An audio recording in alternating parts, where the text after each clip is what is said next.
여러분 안녕하십니까? 7월 1일 JCN 모닝뉴스입니다. 민선 7기 울산시정을 이끌어왔던 송철호 울산시장이 어제 이임식을 갖고 울산시장직에서 물러났습니다. 송 시장은 지난 4년간 역대 최대 규모의 국비 확보와 수건사업 해결, 또 미래 신산업 발굴 등에서 여러 성과를 거두었다는 평가를 받고 있습니다. 보도에 김영환 기자입니다. 송철호 울산시장이 임식을 갖고 울산시장직을 내려놨습니다. 사무인계 인수서에 서명한 후 임식에 참석한 송 시장은 지난 4년간 한순간도 긴장의 끈을 놓을 수 없었던 위기의 연속이었다며 소회를 밝혔습니다. 울산의 속도를 겨우 높일 즈음에 코로나19라는 전대미문의 감염병이 전 세계를 뒤흔들었습니다. 코로나19 위기 속에서 울산시는 과감한 재난지원금과 일상회복지원금을 지급하면서 지역 경제의 제도약 기틀을 다졌습니다. 현대중공업 법인 분할에 따른 중간지주 회사인 한국조선해양의 울산 존치를 촉구하며 삭발투쟁에 나서기도 했습니다. 민선 6기에 2조 4천억 원대였던 국비를 3조 9천억 원까지 끌어올리며 역대 최대 규모의 국비를 확보하는 성과도 냈습니다. 울산 외곽순환도로와 산재 전문 공공병원, 태화강 국가정원 지정, 방구대 안곽화 보전과 물 문제 동시 해결 등 지역의 수건 사업도 해결했다고 자평했습니다. 송 시장은 한국형 뉴딜로 채택돼 대통령상을 수상한 부유식 해상풍력 사업에 대한 확고한 의지도 밝혔습니다. 울산의 미래를 위한 깊고 오랜 고민이 있었기에 가능한 도전이었습니다. 울산의 다음 세대를 위해 우리는 새로운 혁신과 도전을 멈추지 않아야 합니다. 송 시장은 시민이 울산의 주인이고 시민의 관심과 참여가 울산의 미래를 결정한다며 더 나은 울산을 만들기 위한 고민을 해줄 것을 당부했습니다. JCN 뉴스 김영환입니다. 민선 7기 국군 단체장들의 이임식도 어제 일제히 진행됐습니다. 박태원 중구청장은 이 임사를 통해 4차 산업혁명에 대한 선제적 대응과 한글도시 육성에 힘써왔다며 중구 발전을 위해 일조하겠다고 말했고, 정천석 동구청장은 조선업 불황으로 어려운 가운데서도 나름의 성과를 거둬 보람이 있었다고 밝혔습니다. 이동권 북구청장은 도시 기반 확충과 정주 여건 개선에 노력했다며 지역 발전을 위해 봉사하겠다고 말했고, 이선호 울주군수는 부족한 의료시설 인프라 확충과 긴급 군민지원금 지급 등 많은 것들을 이룰 수 있었다며 4년간 노력들이 밝은 미래를 위한 미끄럼이 될 것이라고 확신한다고 소회를 밝혔습니다. 8대 울산시의회 전반기 의장에 삼선의 김기환 의원이 합의 추대됐습니다. 국민의힘 울산시당은 8대 시의원들과 의장단 구성에 대해 협의한 결과 김기환 의원이 전반기 의장으로 합의 추대됐다고 밝혔습니다. 나머지 부의장 2명과 상임위원장 5명은 김기환 의장의 내정자를 중심으로 인선을 마무리하고 오늘 입후보자로 일괄 등록할 예정인 것으로 전해졌습니다. 울산시의회는 7일 임시회를 열어 의장단과 상임위원장단을 선출할 예정이며 임시회 기간에 상임위원회 구성도 완료할 계획입니다. 박성민 국민의힘 당대표 비서실장이 어제 이준석 대표의 비서실장직을 전격 사임했습니다. 박 실장은 어제 언론에 보낸 문자 메시지에서 일신상의 이유로 당대표 비서실장직을 사임했다며 그동안 도와주신 모든 분께 감사드린다고 밝혔습니다.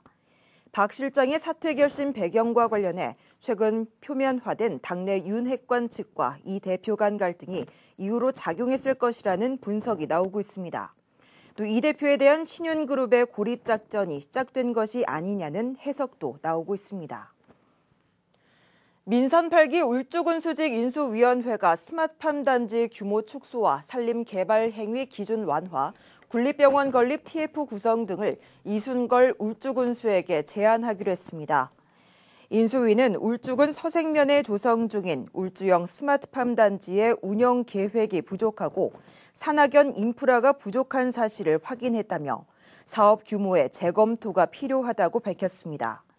인수위는 이어 남울산 보람병원 폐업에 따른 남북권 의료 공백을 해소하기 위해 군립병원 건립이 필요하다며 조속히 TF를 구성할 것과 30만 인구 달성을 위해 산림을 이용한 개발 행위 기준 완화를 건의하기로 했습니다. 박성주 신임 울산경찰청장은 시민 안전을 최우선으로 치안 행정을 펴나가겠다고 밝혔습니다. 부임 인사차 JCN 울산중앙방송을 방문한 박성주 울산경찰청장은 아동과 여성, 노인 등 사회적 약자들을 위한 촘촘한 안전망을 구축하고 기업 범죄와 산업재해 등 산업 도시에서 발생하기 쉬운 산업 안전과 예방에 경찰력을 집중하겠다고 말했습니다. 이와 함께 박 청장은 최근 이슈화되고 있는 경찰 시스템 문제에 대해서도 언급하며 수사와 경찰 행정, 자치경찰제 등의 체계가 합리적으로 정비되는 계기가 되길 기대한다고 밝혔습니다. 윤석열 정부 출범 이후 처음으로 어제 국토부의 주거정책심의위원회가 열렸습니다. 전국의 투기 과열지구와 조정 대상 지역 161곳을 대상으로 해제 여부를 심의한 결과 대구와 대전 일부 지역 등 모두 17곳이 해제됐습니다. 그러나 울산 중구와 남구는 어제 심의에서도 제외됐습니다. 보도에 박정필 기자입니다. 최근 집값 하락세가 가파른 지역 가운데 집값 과열 가능성이 낮은 일부 지역이 규제 지역에서 해제됐습니다. 전국의 투기 과열지구 49곳 가운데 대구와 대전 등 모두 6곳이 해제됐습니다. 또 조정 대상 지역 112곳 가운데 대구와 경북, 경산 등 모두 11곳이 일부 해제됐습니다. 울산에서도 이번 규제 지역 해제 여부에 관심이 집중됐습니다. 지난 2020년 12월 부동산 조정 지역으로 울산 중구와 남구가 추가로 지정됐기 때문입니다. 그러나 두 지역 모두 이번 심의에서도 제외됐습니다. 중구 지역은 부동산 조정 지역 지정 이후 대출과 세제 규제로 주택 거래가 현저히 감소하면서 부동산 시장이 침체되고 있습니다. 이 때문에 중구청은 국토부에 2차례 해제 요청을 했지만 제외됐습니다. 국토부 주택정책심의의 결과 안타깝게도 우리 중구가 해제 지역에 포함되지 못했으나 향후 지속적으로 주택가격을 모니터링하여 주택시장 안정세를 유지하는 등 필요한 경우 국토부에 계속적으로 조정 대상 지역 해제를 요청할 계획입니다. 남구 역시 최근 주택 매매 가격 상승세가 둔화되고 매매 가격 변동폭이 하향 안정되고 있다며 지난 3월 국토부에 해제 요청을 한 바 있습니다. 조정 대상 지역 지정으로 대출과 세금 규제 등으로 주택 실수요자들이 많은 피해를 입고 있는 실정입니다. 앞으로도 주택시장 모니터링을 통해서 지속적으로 국토부에 지정 해제를 요청할 계획입니다. 울산 중구와 남구가 부동산 조정지역 해제 대상에서 제외됐다는 소식에 부동산 업계는 한숨을 내쉬었습니다. 팔 수가 없죠. 양도세를 그렇게 10% 이상 내고 팔려니까 기존 양도세도 비싼데 그런 부분대로 팔 수가 없으니까 사는 사람들도 사고 싶어도 못 사는 거죠. 팔지를 않으니까. 힘들 수밖에 없죠. 거래가 안 되는데 힘들. 그래서 저도 지금 문을 닫으려고 지금 준비 중에 있는 거고. 이번에도 울산 중구와 남구가 부동산 조정지역 해제 대상에서 제외되면서 부동산 시장의 한파는 계속될 전망입니다. JCN 뉴스 박정필입니다. 울산시가 일자리 창출을 통한 경제활동 인구를 확보하는 등 인구 문제에 대한 인식의 전환이 필요하다는 제언이 나왔습니다. 울산연구원 강영훈 박사는 울산경제사회 브리프를 통해 인구 감소를 피할 수 없는 현실에서 정주인구 유입 방안은 현실적인 대안이 아니다며 일자리 창출을 통한 경제활동 인구 확보가 중요하다고 강조했습니다. 강 박사는 이어 기존 산업에서 일자리를 나누는 잡쉐어링과 근로시간 단축으로 일감을 나누는 워크쉐어링, 그리고 에너지 관련 신산업을 속도감 있게 추진하고 청년들이 원하는 4차 산업혁명 관련 고부가가치 서비스 산업을 육성해야 한다고 밝혔습니다. 지난 24년간 공관 어린이집으로 사용돼 왔던 시장관사가 행복주택으로 탈바꿈해 어제부터 입주에 들어갔습니다. 울산시와 한국토지주택공사는 노후 공공청사 복합개발 사업에 선정된 공관 어린이집에 179억 원을 투입해 연면적 11,550제곱미터 15층 규모의 행복주택으로 건립했습니다.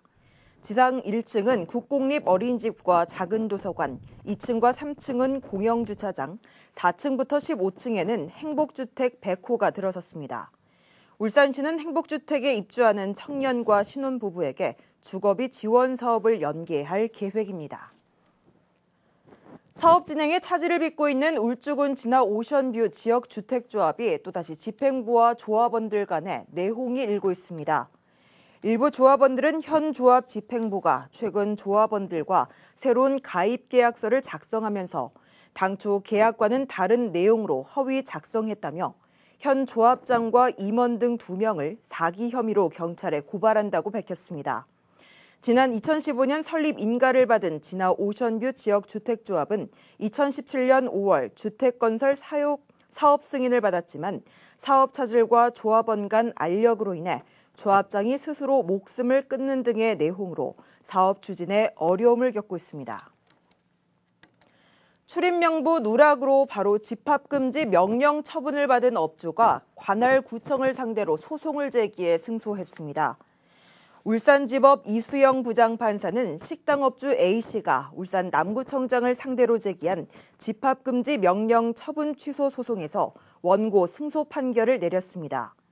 A씨는 지난해 3월 코로나19 사회적 거리 두기 당시 대구 거주 확진자가 방문했는데도 출입 명부에 기재돼 있지 않은 사실이 적발돼 2주간 집합금지 명령과 과태료 150만 원 처분을 받았습니다.